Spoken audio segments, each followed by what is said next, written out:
Hello students. तो आज की वीडियो में लेके आए हैं क्लास 10th के फिजिक्स के सेकंड चैप्टर इलेक्ट्रिसिटी के बारे में। तो आज की वीडियो बहुत ही ज़्यादा इंटरेस्टिंग होने वाली है क्योंकि इस वीडियो में हमने बिल्कुल बेसिक डिटेल्स ली गई हैं इस चैप्टर की, और जल्दी हम इस चैप्टर से रिलेट एक न्यूमेरिकल की वीडियो भी स्पेशली आप लोगों के लिए लेके आने वाले हैं। तो इस वीडियो में बने रहिएगा जिससे आपके सारे बेसिक पॉइंट इस वीडियो से क्लियर हो जाए। ठीक है, तो चलिए स्टार्ट करते हैं। सबसे पहले, it is impossible to survive without electrical energy in world of technology in this modern society. जैसा कि हम जानते हैं कि हमारे आसपास जितनी भी चीज़ें हैं वो सारी टेक्नोलॉजी से यूज़ हो रही हैं, और जिनको यूज़ करने के लिए हमें इलेक्ट्रिसिटी का यूज़ करना ही पड़ता है। तो आज की मॉडर्न सोसाइटी में लिव जीना, और वो भी इलेक्ट्रिसिटी के बिना, it is impossible to us. ठीक है, तो सबसे पहले इलेक्ट्रिसिटी जो होती है वो है क्या आखिर। तो इलेक्ट्रिसिटी जो होती है उसकी सबसे छोटी बेसिक यूनिट से मिलकर बनी है। जैसे हमारी बॉडी एटम मॉलिक्यूल से मिलकर बनी होती है, इस प्रकार से इलेक्ट्रिसिटी बनी होती है चार्ज से। तो चार्ज क्या होता है? It is a very small particle present in an atom. It can buy आदर पॉजिटिव और नेगेटिव। तो चार्ज जो होता है वो सबसे छोटी क्वांटिटी होता है इलेक्ट्रिसिटी की, जो दो प्रकार से डिवाइडेड है। अगर वो पॉजिटिव है तो उसे प्रोटॉन बोलते हैं, और नेगेटिव है तो उसे इलेक्ट्रॉन बोलते हैं। ठीक है, लेकिन अगर ना तो ये पॉजिटिव है ना ही नेगेटिव है, तो आपने अगर ये केमिस्ट्री में पढ़ा हो तो उसको क्या बोलते हैं? न्यूट्रॉन बोलते हैं। ठीक है, पार्टिकल्स हमारे किस में डिवाइड होते हैं? Negative, neutron, electron and proton. Positive है तो प्रोटॉन होता है, नेगेटिव है तो इलेक्ट्रॉन होता है, और जिसका कोई भी साइन नहीं है तो वो हमारे क्या होते हैं? न्यूट्रल्स होते हैं, जिनकी कोई भी चार्जेस वैल्यू नहीं होते। नेक्स्ट, अगर हमें चार्ज निकालना तो हमारे क्या होता है? Q equal to N. Q equal to N, जहाँ एन क्या होते हैं? नंबर ऑफ मॉलिक्यूल्स होते हैं कि चार्ज हमारे टोटल किस में पार्टिकल जा रहा है, और ई हमारे क्या होता है? ये कांस्टेंट टर्म होता है, जो हमारे क्या होता है? 1.6 इंटू 10⁻⁻19, जिसमें नेगेटिव होता है इलेक्ट्रॉन के लिए और पॉजिटिव होता है प्रोटॉन के लिए। ठीक है, इसकी यूनिट क्या होती है? हमारी कूलम। यूनिट क्या होती है इसकी?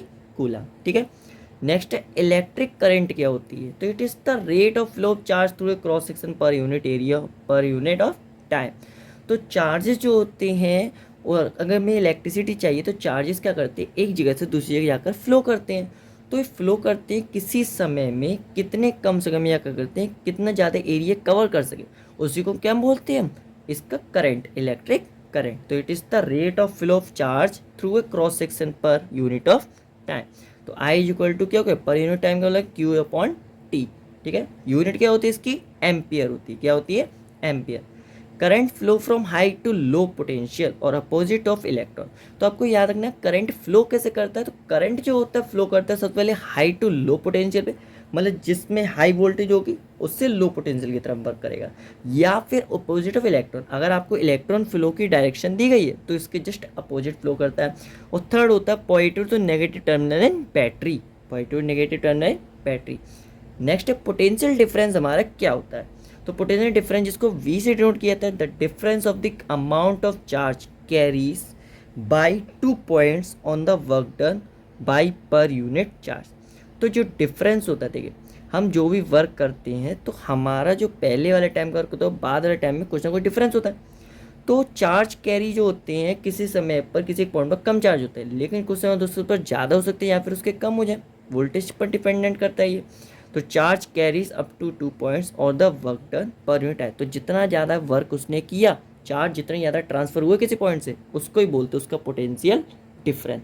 तो चार्जेस किसी पॉइंट से जितने ज़्यादा ट्रांसफर होते हैं, जितने ज़्यादा वर्क करते हैं, उसको क्या बोलते हैं? Potential difference. तो चार्जेस हमारे क्या हो जाएंगे? V equal to W upon Q, कि कितना ज़्यादा चार्ज से हमारा वर्क किया। इसको ये डिनोट किया जाता है, वो होता है इसकी यूनिट होती है वोल्ट होती है। ठीक है, नेक्स्ट होता है इस चैप्टर का सबसे ज़्यादा इंपॉर्टेंट टॉपिक, वो होता है ओम्स लॉ।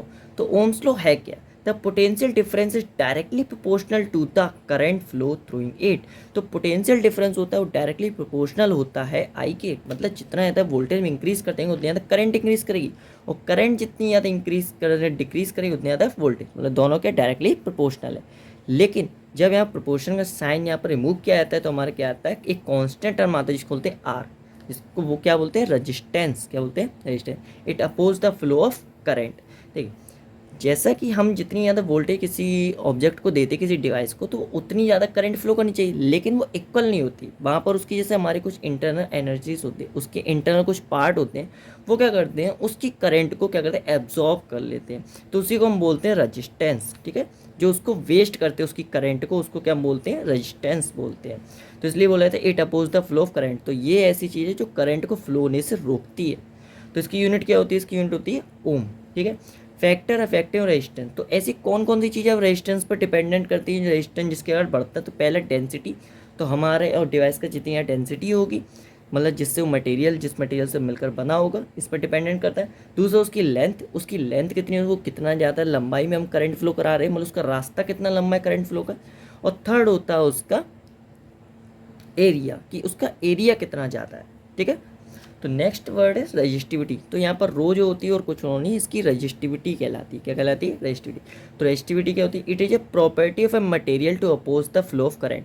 तो किसी भी मटेरियल की एक डेफिनेट प्रॉपर्टी होती है, इसको रजिस्टिविटी बोलते हैं, जो डिपेंडेंट करती है टेम्परेचर प्रेशर पर।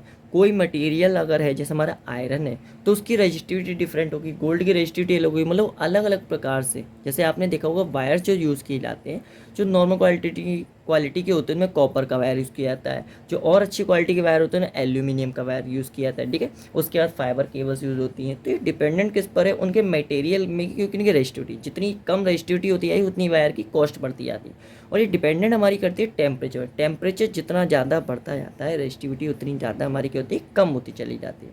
ठीक है, तो इसकी यूनिट क्या होती है, ओम मीटर। क्या होती है, ohm metre. Resistivity of a good conductor is 10⁻⁸ to 10⁻⁶। जैसा होता है रजिस्टिविटी जितनी ज़्यादा कम होगी उतना ही ज़्यादा फ्लो कराएगा करंट को। ठीक है, मतलब उतनी ज़्यादा गुड कंडक्टर बन जाएगा। ठीक, आई होप आपको वीडियो अच्छी लगी, तो वीडियो को जल्दी से अब लाइक कर लीजिए। चैनल पर नए तो चैनल को सब्सक्राइब कर लीजिए, जिससे पहले हम आगे वाले इस टॉपिक पे पढ़ते हैं। ठीक है, तो आपने जल्दी लाइक तो कर दिया होगा, तो ये स्टार्ट करते हैं। Combination of register. अब रजिस्टेंस जो है वो हमारे उनको बोले, उनके डिवाइसेस को बोलते हैं रजिस्टर्स। ठीक है, तो रजिस्टर्स से हमारे कनेक्टेड कैसे हैं, किस प्रकार से करंट फ्लो को इफेक्ट करते हैं, तो इस पर बात करते हैं। तो पहला होता है सीरीज। सीरीज का मतलब होता है कि इन तीनों को एक साथ, जैसे कोई लाइन में लोग खड़े होते हैं तो एक दूसरे का हाथ पकड़ कर खड़े होते हैं, इस प्रकार से। तो सीरीज में हमारा क्या है कि एक के हाथ दूसरे ने पकड़ा है, दूसरे का तीसरे ने पकड़ा है, और ये दोनों हमारे किसी वोल्टेज और बैटरी से कनेक्टेड है। ठीक है, तो जैसा कि यहाँ पर वोल्टेज जो होती है, वोल्टेज सभी से बराबर डिवाइडेड होती है। तो वोल्टेज हमारी क्या होती है, सभी में इक्वल डिस्ट्रीब्यूट नहीं हो पाती, सब में क्या होती है, अलग अलग। तो टोटल वोल्टेज क्या हो जाएगी, जो तीनों ने हमारी कंज्यूम की है, तो तीनों का सम। ठीक है, करंट क्या होगी, करंट एक ही रास्ते से जा रही है, करंट को कोई फर्क नहीं पड़ता है, वो हमारी क्या होती है, एक ही रास्ते से जा रही है। ये हमारी पाथ डिपेंडेंट होती है, तो रास्ते इसका पूरा एक ही, तो करंट हमारी तीनों चारों जगह सभी क्या होगी, सेम होगी। अगर हम निकालें टोटल रेजिस्टेंस हमारा क्या हो, तो टोटल रेजिस्टेंस क्या हो, तीनों रेजिस्टेंस का सम होगा।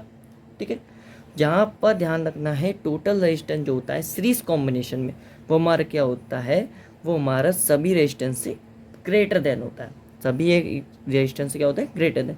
अमीटर यूज, यहाँ पर हम याद रखना सीरीज पैटर्न है, अमीटर यूज़ करते हैं। अमीटर एक ऐसा डिवाइस है जो हमारे क्या करता है, करंट को मेजर करता है, क्योंकि इसमें हमारा रेजिस्टेंस भी क्या होता है, बहुत ही कम यूज़ किया जाता है, जो हमारा बहुत ही छोटा रेजिस्टेंस मटेरियल है इसका। ठीक है, failure of one resistor leads to failure of all the resistor. लेकिन ये हमारे लिए सर्किट एक छोटी सी प्रॉब्लम तब करता है, अगर मान के चलो इस रास्ते में सबसे पहला रजिस्टर खराब हो जाता है, तो ये करंट आगे फ्लो ही नहीं करेगी, ये वोल्टेज और करंट जो होगी वो यहीं ड्रॉप डाउन हो जाएगी।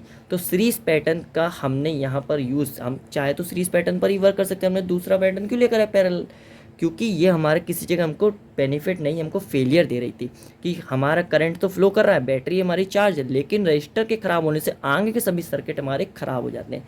जैसे आपने दिवाली लाइट्स में देखा होगा वहाँ पर कि एक बल्ब के ख़राब होने से पूरी पूरी लाइट ख़राब हो जाती है, तो उसमें हमारे सीरीज पैटर्न होता है। ठीक है, नेक्स्ट है पैरेलल।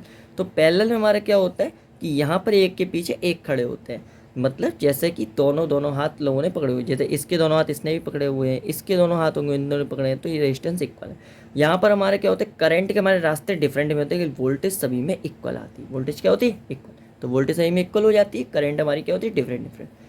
इसका जो फॉर्मूला होता है वो होता है 1/r equivalent is equal to 1/r1 plus 1/r2 plus 1/r3। यहाँ पर आर इक्विवेलेंट की टोटल रेजिस्टेंस की वैल्यू होती है वो क्या होती है, कम होती है। क्या होती है, कम। और इस वाले जो सर्किट में यूज़ किया था वोल्टीमीटर यूज़ किया जाता है टू मेजर पोटेंशियल डिफरेंस, कि डिफरेंस कितना है। यह आपको याद रखना, अमीटर हम यहाँ पर इसलिए यूज़ कर रहे थे ताकि हम पता कर सकें कि हमारा करंट जो फ्लो हो रहा है सभी में इक्वल है कि नहीं है, ठीक है, और सभी में करंट इक्वल है। और यहाँ पर पोटेंशियल डिफरेंस पता करने के लिए कि वेरी लार्ज, लेकिन ये हमारे ध्यान ना बहुत ही बड़ा रजिस्टर होता है, ये थोड़ी सी हमारी इलेक्ट्रिसिटी को क्या करता है, इम्बैलेंस करता है, उसको वेस्ट करवाता है, ठीक है। नेक्स्ट होता है जूस लॉ ऑफ हीटिंग। जैसा कि बताया करंट जो होती है किस पर डिपेंडेंट करती है, रेजिस्टेंस पर, वोल्टेज और करंट ओम्स लॉ के अकॉर्डिंग। और ये हमारे किस पर डिपेंडेंट करता है, इसकी हीट पर। तो कोई भी जब डिवाइस हम यूज़ करते हैं, आपने देखा होगा गर्म होता है, तो कितना गर्म होता है, कितनी करंट की फ्लो करने पर ये डिपेंड किस पर करता है, तो ये जूस लॉ में बताता है कि कोई चीज़ कितनी गर्म होती है। तो ये होता है एच इक्वल टू जो हीटिंग है वो होगी I²RT, कितने टाइम तक करंट उसमें फ्लो करेगा, उसका रेजिस्टेंस कितना है, ठीक है। तो तीनों पर डिपेंडेंट करती है। इसकी जो यूनिट होती है वो होती है वाट्स पर सेकंड, या फिर इसको जूल भी कहते हैं, कि एनर्जी का कितना वेस्ट हो रहा है यहाँ पर, मतलब एनर्जी कितनी ट्रांसफर हो रही है। इलेक्ट्रिकल एनर्जी यहाँ पर किसमें होती है, हीट एनर्जी में, किसमें, हीट एनर्जी में। नेक्स्ट है इलेक्ट्रिकल पावर, तो rate at which energy consumer produce a circuit component. तो सर्किट जो होता है जैसे बताया, कुछ तो एनर्जी को क्या करता है, वो हीट में कन्वर्ट कर देता है, लेकिन कुछ एनर्जी को कंज्यूम करता है, और बची हुई एनर्जी क्या कंज्यूम कर, तो कितनी एनर्जी कंज्यूम कर रहा है उसी रेट को हम बोलते हैं पावर। तो पावर हमारी क्या होती है, VI होती है, या फिर इसको डिफरेंट फॉर्मूले V²/R से भी निकाल सकते हैं, I²/R से निकाल सकते हैं। यूनिट क्या उसकी वोल्ट एम्पियर होती है, या फिर इसको हम क्या कहते हैं, वाट कहते हैं। पावर की यूनिट हमारी क्या होती है, watt. Commercial unit of energy, commercial unit का मतलब क्या है, जैसे कि हमारे घरों में इलेक्ट्रिसिटी यूज़ होती है, तो हमारी इलेक्ट्रिसिटी कहाँ से आती है, पावर प्लांट से आती है। तो इलेक्ट्रिसिटी पावर हाउसेस जो होते हैं वो हमारे घर पर एक मीटर लगाते हैं। इलेक्ट्रिक मीटर वो होता है, वो क्या करता है, उस चेक करता है कितनी एनर्जी हम कंज्यूम कर रहे हैं। तो एनर्जी जो होती है जैसे कि बताता है पावर इंटू टाइम होती है, कि जितनी ज़्यादा पावर हमने उसको दी कितने समय तक उतनी ज़्यादा एनर्जी यूज़ की। इसकी यूनिट होती है वो होती है 1 किलोवाट आवर, इसको कहते हैं, ठीक है, 1 किलोवाट/आवर, ठीक है। एक आवर में हमने कितनी ज़्यादा किलोवाट एनर्जी यूज़ की। जैसे आपने जानते हो कि इलेक्ट्रिक मीटर होती है, उसको बताया भी जाता है कि 1 किलोवाट/आवर का है, कि 2 किलोवाट/आवर का है, ठीक है। इसका मतलब क्या होता है कि 1000 वाट, किलो का मतलब क्या, 1000 वाट, और मल्टीप्लाई 3 से 0 की आवर को सेकंड में चेंज किया। तो इसका मतलब है अगर आपके घर में 1 किलोवाट/आवर का मीटर लगा हुआ है, तो आप यहाँ पर 1 घंटे में 3.6 इंटू 10⁶ जूल तक की एनर्जी को क्या कर सकते हैं, यूज़ कर सकते हैं, ठीक है। इसकी यूनिट क्या होती है, किलोवाट/आवर, ठीक है। यहाँ पर इसकी यूनिट होती है ये 1 किलोवाट/आवर की। आई होप आपको वीडियो अच्छी लगेगी। अगर आपको इसके नोट्स चाहिए तो आप मुझे कमेंट सेक्शन में बता सकते हैं, मैं आपको PDF फॉर्म में सेंड कर दूंगा, ठीक है। और अगर आपको कोई भी प्रॉब्लम हो इस चैप्टर से रिलेट तो आप मुझसे पूछ सकते हो जल्दी। जैसे हमने बताया इसकी न्यूमेरिकल से रिलेट भी हम वीडियो लाने वाले हैं, तो प्लीज़ चैनल को सब्सक्राइब कर लीजिए अगर आप इस पर नए हैं। और thank you for watching my video.